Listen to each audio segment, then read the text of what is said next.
12 दिसंबर को vaccine trial में शामिल हुए दीपक मरावी की मौत होने के बाद एक बार फिर कोविड-19 वैक्सीन सवालों के घेरे में है। मृतक की पत्नी का कहना है कि वैक्सीन लगने के बाद से ही उनके पति को कई दिक्कतें हो रही थी। हाथ पैर में तेज दर्द के साथ उल्टी हुई और मुंह से झाग भी निकला। कोरोना वैक्सीन लगाने के बाद 21 दिसंबर को दीपक की मौत हुई थी। हालांकि पोस्टमार्टम रिपोर्ट में ये कहा गया कि मौत का कारण जहर हो सकता है, लेकिन मृतक के परिवार का कहना है कि दीपक ने जहर नहीं खाया, उसकी मौत वैक्सीन के कारण ही हुई है। परिवार का आरोप है कि वैक्सीन लगने के बाद अस्पताल प्रबंधन की ओर से कोई फॉलोअप नहीं लिया गया। दीपक को भोपाल के एक निजी अस्पताल में ट्रायल के दौरान वैक्सीन लगाई गई थी। वैक्सीन अगर ये नहीं लगती तो मेरे पति सही सलामत रहते। कब लगवाई थी दीदी वैक्सीन? 12 तारीख को लगवाई थी। पुलिस वालों ने मुझे खबर दी थी कि 12 तारीख को हम पूछताछ करने गए थे तो 12 तारीख का लगा हुआ है। मुझसे पूछे थे पर मैंने कहा मुझे पता ही नहीं था कि कब लगवाए।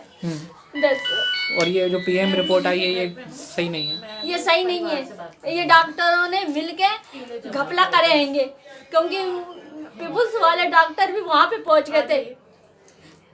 साहब मैं तो थी नहीं तो मैं तो ऐसा कुछ होने भी नहीं देती, आने नहीं देती। पहली बार अस्पताल वालों ने बाद में कोई संपर्क किया? कुछ नहीं, आज तक पूछने नहीं आए। सिर्फ फोन पे कल आया कि दूसरा वैक्सीन लगवाना है, उनको भेज दो। कहाँ से भेज दे? जब इंसान ही नहीं है तो कहाँ से भेज दे? बोले आके पैसे ले जाए और वैक्सीन लगवाएं। जो टीकाकरण किया जाता है, टीकाकरण का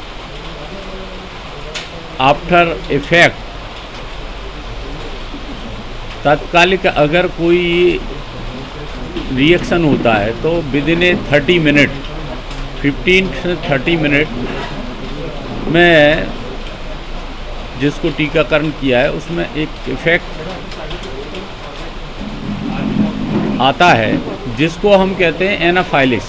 24 घंटे से के 48 घंटे के अंदर आफ्टर इवेंट फॉलोइंग इम्यूनाइजेशन का अगर कोई टीकाकरण का प्रतिकूल प्रभाव दिखता है तो 24 घंटे से 48 घंटे के अंदर दिखाई देता है। ऐसी कोई बात सामने नहीं आई है।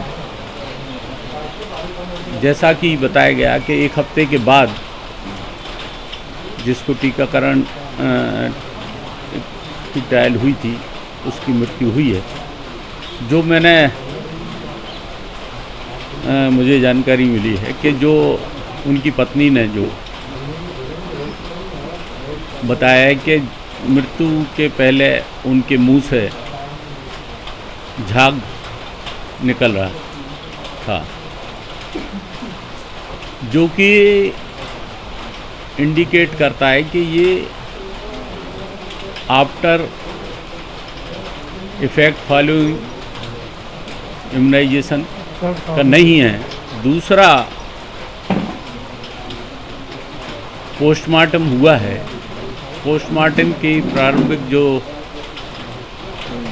रिपोर्ट आई है उसमें पॉइजनिंग सस्पेक्ट किया गया है।